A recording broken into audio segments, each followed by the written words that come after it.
So hello friends, welcome to another session and it's day 11 and we are here back with our 7 pages a day वाला session. ठीक है. सो कल हमने इंटीग्यूमेंट्री system का starting में points कुछ पढ़ लिया था एंड हम वन से स्टार्ट करेंगे आज. ठीक है. So the last point which we discussed which we discussed yesterday was about thermal ones. ठीक है. तो थर्मल वन में क्या इंपॉर्टेंट है मेंटेन करना फ्लूइड इलेक्ट्रोलाइट इम्बैलेंसेस को, because it is the life threatening complication जैसे शॉक वगैरह उससे हो जाते हैं. ठीक है. Then it can lead to DIC, respiratory failure, heart failure and acute tubular necrosis also. So today we will be studying about the next 7 pages and सबसे पहला पॉइंट इसमें that is the point number 12. It says अगर एक बारी burn injury हो गई है so the first 24 to 48 hours are very critical, क्योंकि उस टाइम पे फ्लूइड शिफ्ट होता है, एडिमा होता है पेशेंट को. ठीक है. And the electrolytes for example sodium, potassium, these nutrients, albumin, protein, इन सब का लॉस होता है.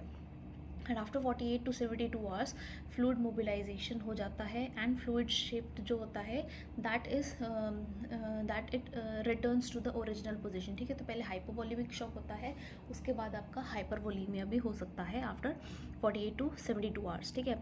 So for the first 24 hours burn patient suffer from hypovolaemia and after 72 hours they may go into hypervolaemia. Next is the respiratory system. It usually sustains two type of inhalation injuries. ठीक है. तो respiratory system में हमारा inhalation injuries हो सकती हैं, smoke inhalation या फिर upper airway burns. ठीक है. Then if in case a patient has come to you with burns of face, neck, nose, mouth and oral mucosa, so उसमें first priority हम airway patency को देंगे and then second priority हम जो उसमें shock वगैरह का treatment को देंगे. ठीक है. तो always मेक श्योर कि अगर कोई भी पेशेंट है फेस, नेक, नोज़, माउथ ये वाले बर्न के से आया है then you have to make sure कि आपको एयरवे पेटेंसी को असेसमेंट करना है, उसको मेंटेन करना है. ठीक है. Then you can see the signs of nasal flaring, hoarseness, sooty sputum, bloody sputum या laboured respiration. These all may indicate pulmonary compromise in that patient. ठीक है.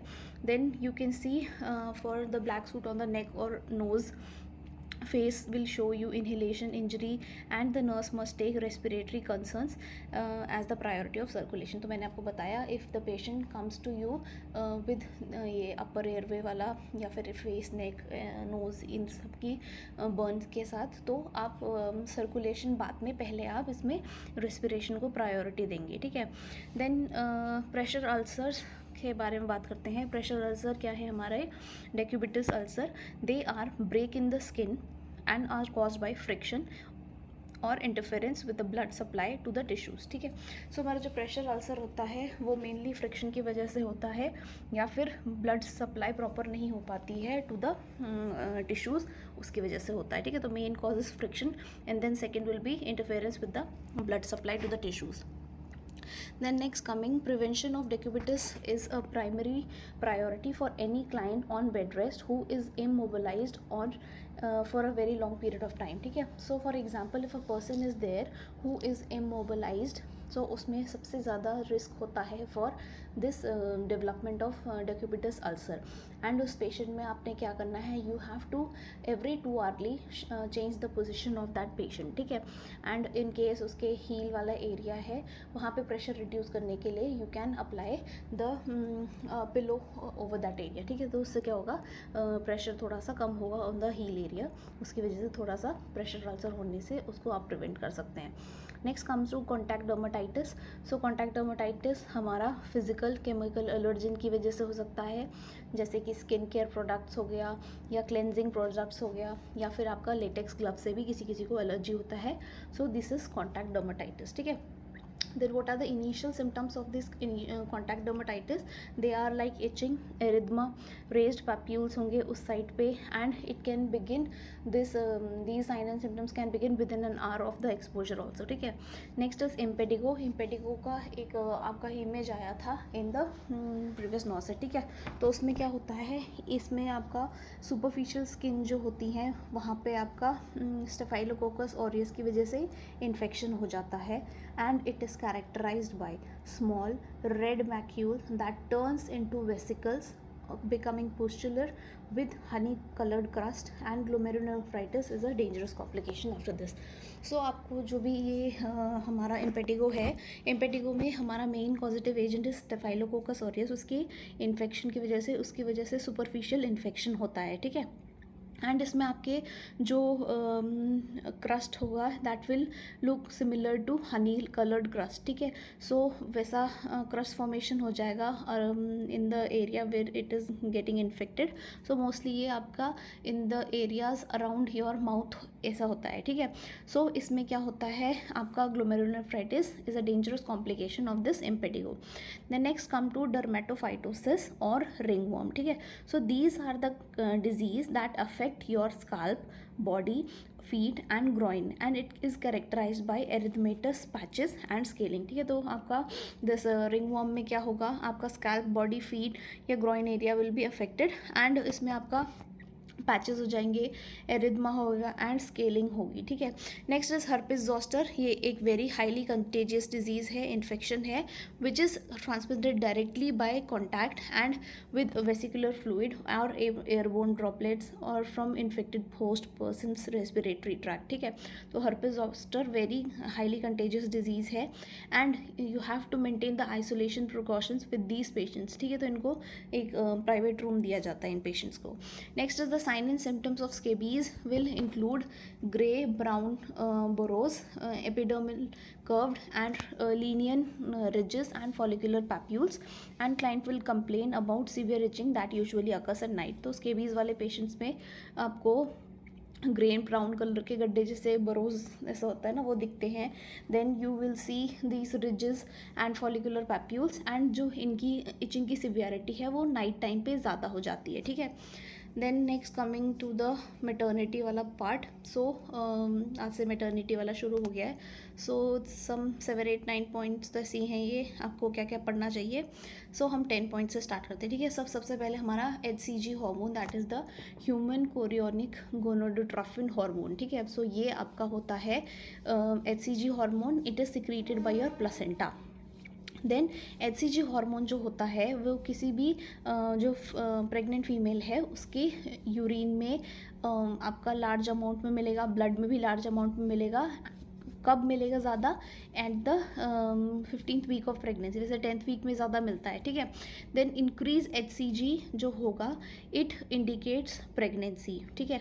देन आपका जो यूरिन किट है which you can buy at from the pharmacy, वो आपका जो pregnancy detect करता है, वो आपकी प्रेगनेंसी कैसे डिटेक्ट करता है, by detecting the presence of HCG only in the urine, ठीक है.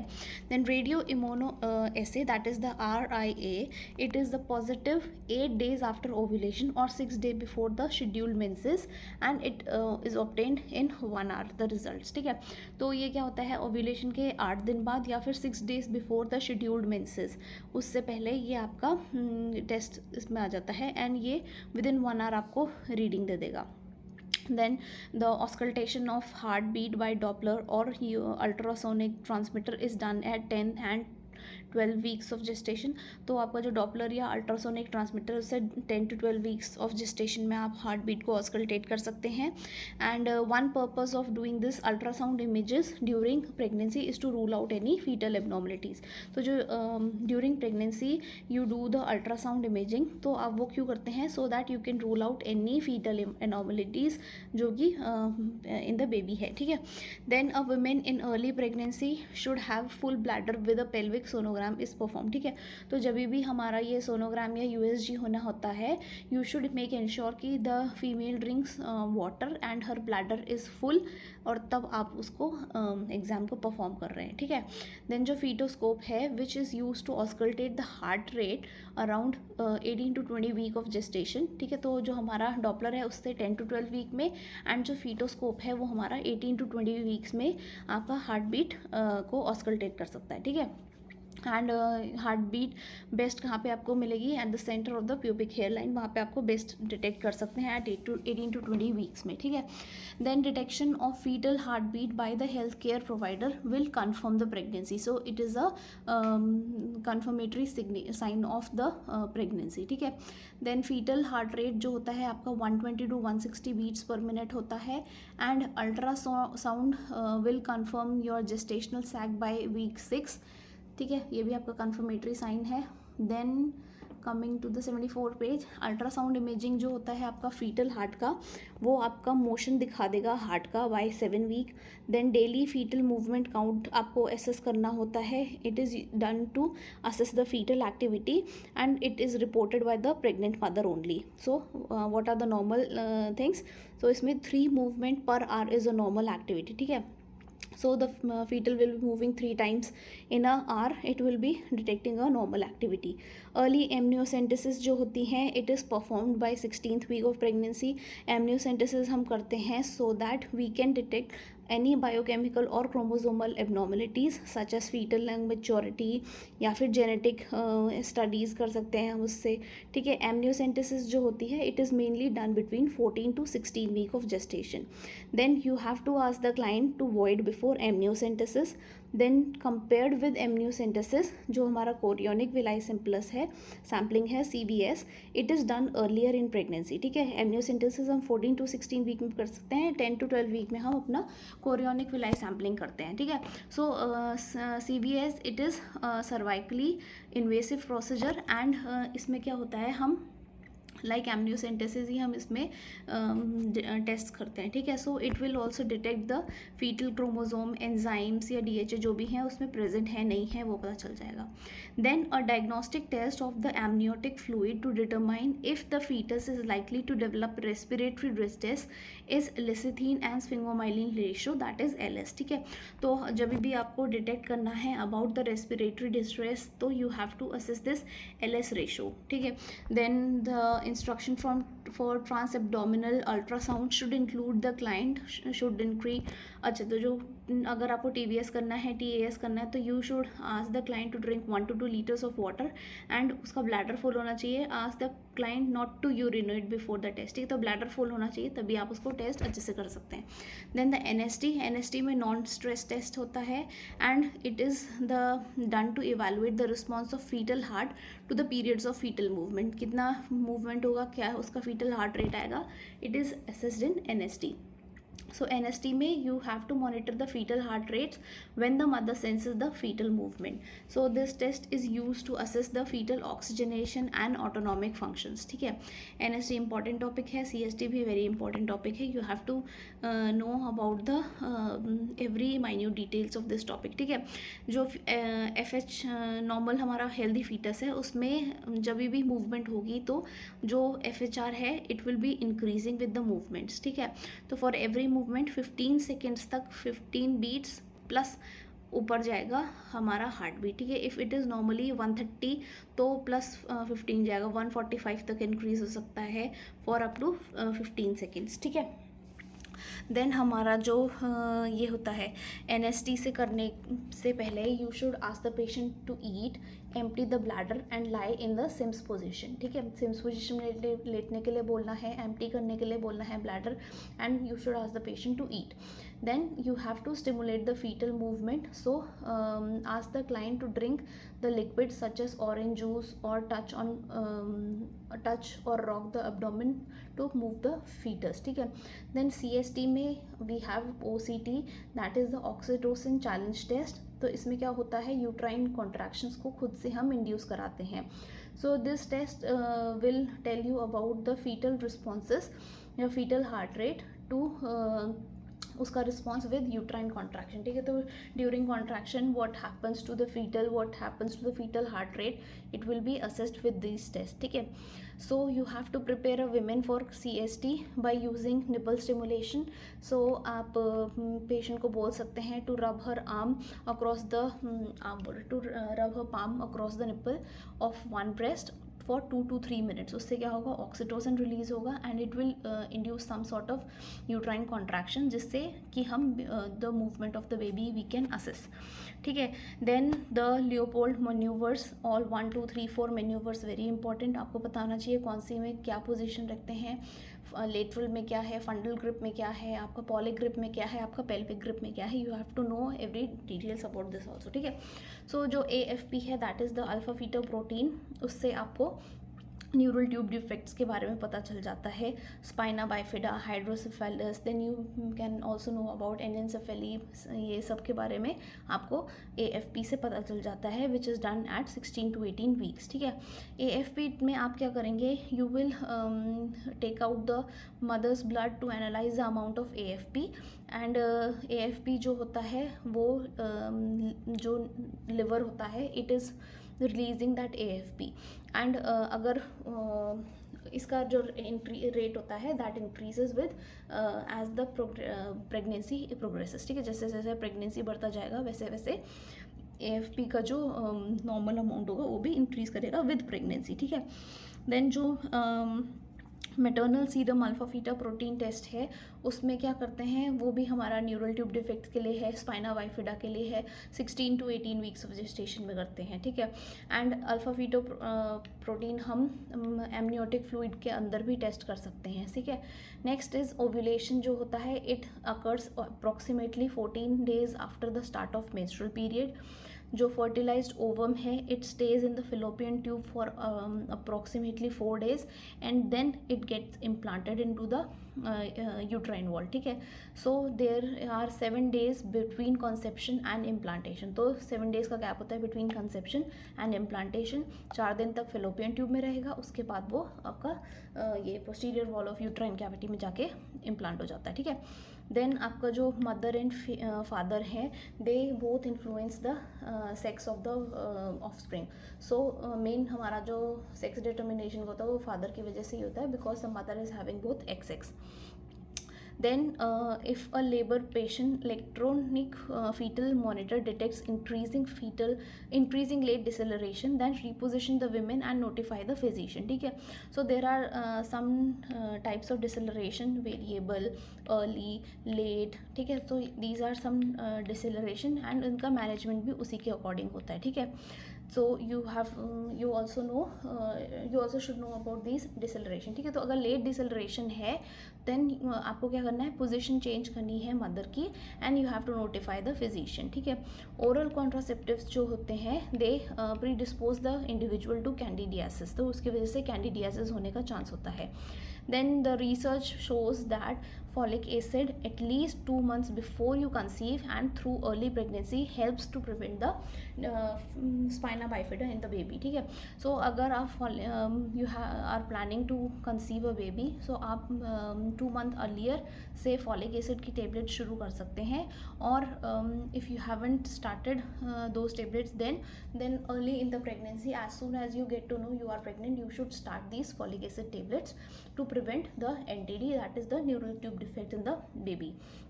Then obstetrical history, for example ये 53204 एंड GTPL के अकॉर्डिंग दिया हुआ है. सो हमारा G इज़ ग्रेविड, तो ग्रेविड मतलब how many times the female have been pregnant. So in this case तो आप देख सकते हैं 5 times she has been pregnant. Then T stands for term deliveries, so she have given 3 full term babies. ठीक है, delivered 3 full term babies. Then P stands for premature या preterm deliveries. ठीक है, तो pre term में कितने थे, 2 थे. And then A stands for abortion, she had no abortion. And 4 is for this L is for 4, so L मतलब living children, तो 4 living children है. This is the GTPL score. So आपको GTPL score भी आना चाहिए, नेग्लीज rule आना चाहिए. ठीक है. What are the signs of pregnancy, presumptive, probable and positive sign. तो प्रिजम्पटिव साइन है जो सब्जेक्टिव साइन होते हैं, जैसे वॉमिटिंग हो गया, नोजिया हो गया, एमेनोरिया हो गया, क्विकनिंग हो गया. So these are some changes which the mother will tell you and these are presumptive signs. ठीक है. प्रोबेबल साइन क्या होते हैं, मतलब these are positive kind of sign also. And इसमें क्या होता है, मतलब नॉट एग्जैक्टली कि ये पूरे के पूरे सही हैं, जैसे कि HCG in urine, then you can see Goodell sign and ये सब आते हैं, ठीक है। पॉजिटिव साइंस जो होंगे, आपका हार्ट बीट सुनाई देगा आपको बेबी का, you will be able to see the gestational sac, then आपको एक्सरे में फीटल स्केलेटन दिखाई देगा। These are the positive signs, ठीक है। देन हमारा कुछ साइंस हैं, हीगर साइन होगा, तो when the uterus becomes globular in shape, softens and flexes easily over the cervix, it is a probable sign of pregnancy. तो साइन सारे से सारे साइन जो होते हैं वो हमारे प्रोबेबल साइन में आते हैं, ठीक है। गुडल साइन हमारा सॉफ्टनिंग ऑफ सर्विक्स, शैडविक साइन हमारा ब्लूइश कलरेशन ऑफ ये सर्विक्स। देन क्विकनिंग क्या होता है, first fetal movement which is failed by the mother and usually it is failed in 16 to 20 weeks, ठीक है। एंड अगर प्राइमी मदर है तो 18 वीक्स में पता चलेगा, एंड इन केस अगर मल्टी है तो आपको 16 वीक्स में पता चल जाता है, ठीक है। Then positive pregnancy test is administered either by blood or urine or function of measuring the level of HCG. Then the legal viability of the baby is 24 weeks है वैसे, ठीक है। Then Naegeli's rule में क्या होता है, आप you can count back 3 months and add 7 days, या फिर आप आगे 9 months ऐड करके प्लस 7 days कर सकते हैं in the LMP to obtain the due date or the expected date of delivery. Then GDBAL हमने डिस्कस कर लिया, G for gravid, T for term, P for preterm and A for abortion, L for living, ठीक है। Then हमारा pregnant women है, if she feels like urinating all the time, ठीक है, then she should drink more fluids during the day and less in the evening, ठीक है। तो दिन के टाइम पे ज़्यादा पानी पी सकती हैं if she feels like urinating all the time, ताकि डिहाइड्रेशन ना हो, एंड ड्यूरिंग नाइट या इवनिंग थोड़ा पानी कम कर देना चाहिए ताकि उसे बार बार रात को उठने की ज़रूरत ना पड़े, ठीक है। Then for a pregnancy outcome, आपका जो वेट गेन है फर्स्ट ट्राइमेस्टर में every month 3 to 4 pounds increase होना चाहिए, एंड उसके बाद हर वीक आपका 1 pound इंक्रीज़ होना चाहिए, which totals around 25 to 35 pounds, ठीक है। देन जो हमारा फीटल वेट है, it mainly increases in the third trimester, ठीक है। सुपाइन हाइपोटेंसिव सिंड्रोम क्या होता है, it is supine hypotensive syndrome को प्रिवेंट करने के लिए and to promote the foetal perfusion during pregnancy, आपको पेशेंट को मदर को एडवाइस करना है to lie in the left lateral position, ठीक है। देन कॉन्स्टिपेशन जो होता है, that can contribute to varicose veins, ठीक है। पाइका क्या होता है, द विमेन जो है प्रेग्नेंट विमेन वो नॉन फूड आइटम्स खाना शुरू कर देती है, एंड जैसे चौक हो गया, क्ले, मिट्टी, ये सब, ठीक है। देन एल्कोहल जो होता है, it is teratogenic. Then ballottement आपकी टेक्निक है which involves palpating the uterus in such a way that rebound of the floating foetus is felt by the examiner's finger, ठीक है। It is usually observed during the 4th or 5th month of life. Then the complications of pregnancy, इसमें क्या होता है, जैसे first आपका अगर hypertension हो गया, ठीक है। सो प्री एग्जिस्टिंग आपको हाइपरटेंशन नहीं था, कुछ नहीं था, डायबिटीज़ नहीं था, but during pregnancy you start feeling दो सिम्टम्स ऑफ हाइपरटेंशन या डायबिटीज़, ठीक है। तो these are the complications in pregnancy, जैसे फॉर एग्जांपल जेस्टेशनल हाइपरटेंशन, ठीक है। So you were earlier a normotensive client, जिसको कुछ भी नहीं था, प्रोटीन यूरिया नहीं था, कुछ नहीं था, बट आफ्टर दिस प्रेगनेंसी आपका ब्लड प्रेशर इंक्रीज हो गया है and you start to have proteinuria, these are the symptoms of hypertension, ठीक है। एंड जब आपका पोस्टपार्टम पीरियड शुरू हो जाएगा, that is after the delivery of the baby, by day 10 आपको ये सिम्टम्स रिलीव हो जाएंगे, ठीक है। Then the term pre eclampsia का मतलब है प्रेगनेंसी इंड्यूस्ड हाइपरटेंशन, इसमें प्रोटीन यूरिया देखने को मिलेगा, एडिमा देखने के लिए मिलेगा, and the mild pre eclampsia होगा आपका, ठीक है, which is 30 mmHg in the baseline systolic pressure, and आपका 15 mmHg इंक्रीज होएगा इन the diastolic pressure. Then pre-eclampsia अगर सही नहीं हुआ तो it can lead to eclampsia, which means you will be having this proteinuria, oedema and hypertension, plus you will be having seizures also, ठीक है। Seizure and coma are associated with eclamptic conditions, and generalised oedema होगा in the face, fingers, hand, ankles. Common sign है mild pregnancy का, mild pregnancy induced hypertension के, ठीक है। In case you are having blood vision, ठीक है, due to PIH, then you should immediately inform your health care providers, and who are at high risk तो American African and young primipara are at high risk of having this pre eclampsia. So here we come and up the today's session. And इसमें हमने जो आज का gynae वाला part का starting का कुछ पॉइंट्स है वो कवर अप कर लिया है. बट आप अलग से अपना थ्योरी में PIH एंड ये जो हमारा AFP MF maternal feto alpha protein हो गया, फीटो अल्फा फीटो प्रोटीन्स का और HCG का इम्पोर्टेंस, ठीक है. Then the signs, different signs, probable, presumptive signs, ये सब के बारे में आपने एक बार में अच्छे से भी अपने नोट्स से रीड आउट कर लेना, ठीक है. देन और हमने क्या पढ़ा है इसमें, फॉलिक एसिड के बारे में, आयरन टेबलेट्स के बारे में, ठीक है. लियोपोल्ड मैन्योवर, ये भी आपने अच्छे से पढ़ लेना है. देन CST NST, very important topic, ये भी आपने पढ़ना है, ठीक है. सो LS रेशो के बारे में आपको पता होना चाहिए. एम्नियोसेंटेसिस कब करनी है, कोरियोनिक विलाई सैम्पलिंग कब करनी है, you should have some idea about this things, ठीक है. So let's end up today session and all the best for your exams. So tata, take care, good night, bye bye.